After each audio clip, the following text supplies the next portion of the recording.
Hey there, Hofstra fans, and welcome to another edition of the WB Mason Coaches Report right here on GoHofstra.com. I'm Mark Weiner, joined by the head wrestling coach, Dennis Papadatos. Coach, how are you? Doing good. How you doing?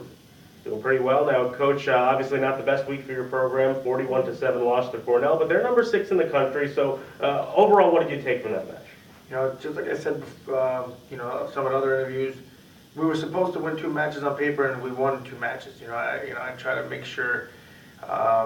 Unfortunately, right now, a lot of those matches, even the matches that got scored bonus points on us, which was 7 of the 8 matches they won, they were expected to score bonus points on us in those matches, so I'm not happy with where we're at, but not from that day. Unfortunately, right now, that's how much Cornell is better than us.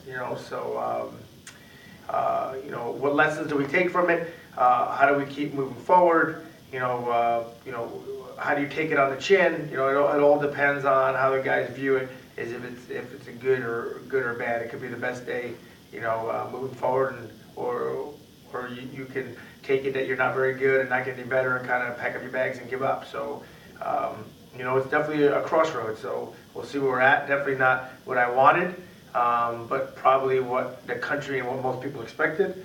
And we battled. So as long as they keep battling, they have to understand that a lot of times you don't see progress. It all of a sudden comes out of nowhere. So that's what the guys need to keep believing.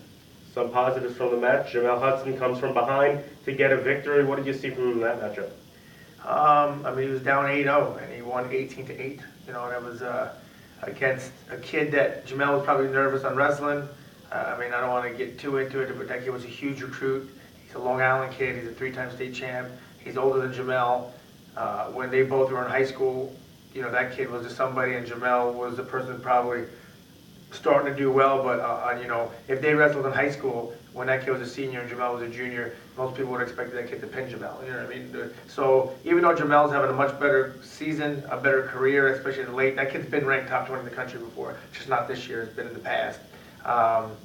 It was a big mental gap, and kid comes out and puts Jamel on his back and then turns him and is up 8-0, and Jamel had a crossroad in his own mind, like, what do I do here? Do I lay down and take it? Or he got up and he scored 18 unanswered points, and I thought it was a big match for him mentally, because in Jamel's head, that kid's as good as he ever was at his top of his game, because that's what Jamel's seen him, that's how Jamel knows him. So that was a huge win for Jamel, especially the way he did it, the way he had to battle adversity. He had to get off his back. He was almost pinned about 3 or 4 times. The ref almost slapped the mat, and he battled adversity, and he put on a show after that. And it was nice to see. And I know he felt a little bit of a weight lifted off his shoulders, and hopefully he can keep that weight off, because when he's firing on all cylinders, he can do that to almost everyone in the country. I was just about to ask you, 11 straight victories for him. He's ranked in the top 20. Is the sky the limit for Jamel Hudson, especially this season, even the rest of his career?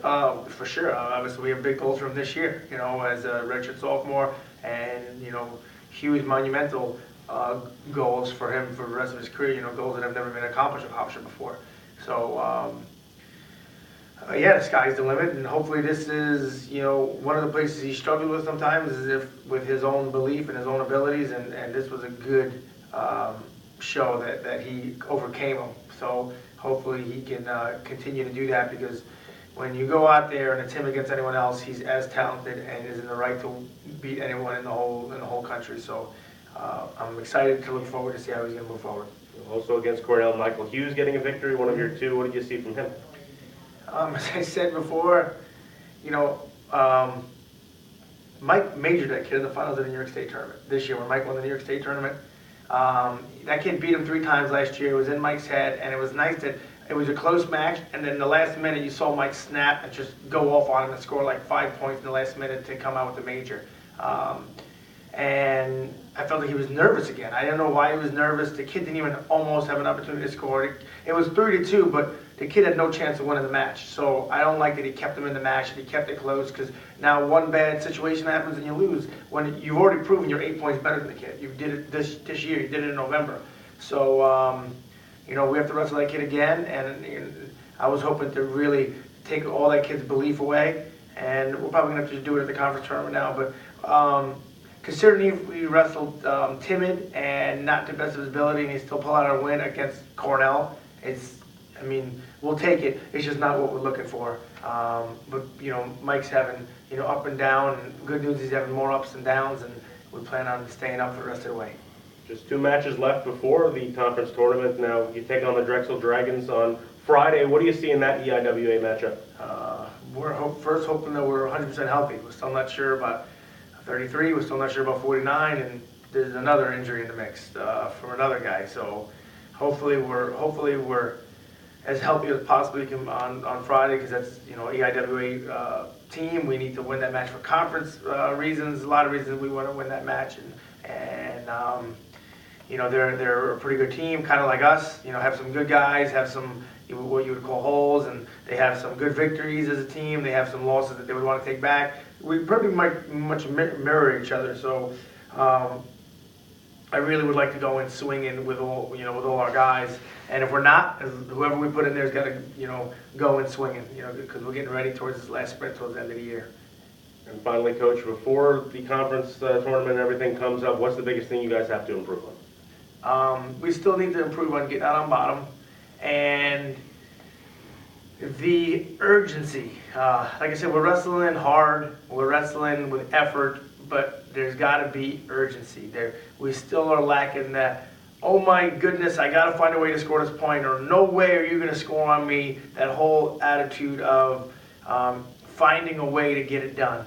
And, you know, that, you know, you need that, especially at this time of the year when everyone's kind of trying to peak. Everyone's trying to peak. Everyone's doing the same stuff. So what separates the good from the bad is the kid that just finds a way to score when someone goes, hey, how did he score there? And you go, I don't even know. He just found a way. You know what I mean? And that's what we still need some more of. And we talk about it, and we, you know, it's when that day comes, when that happens, when we start getting those type of points, we're going to be a very good team.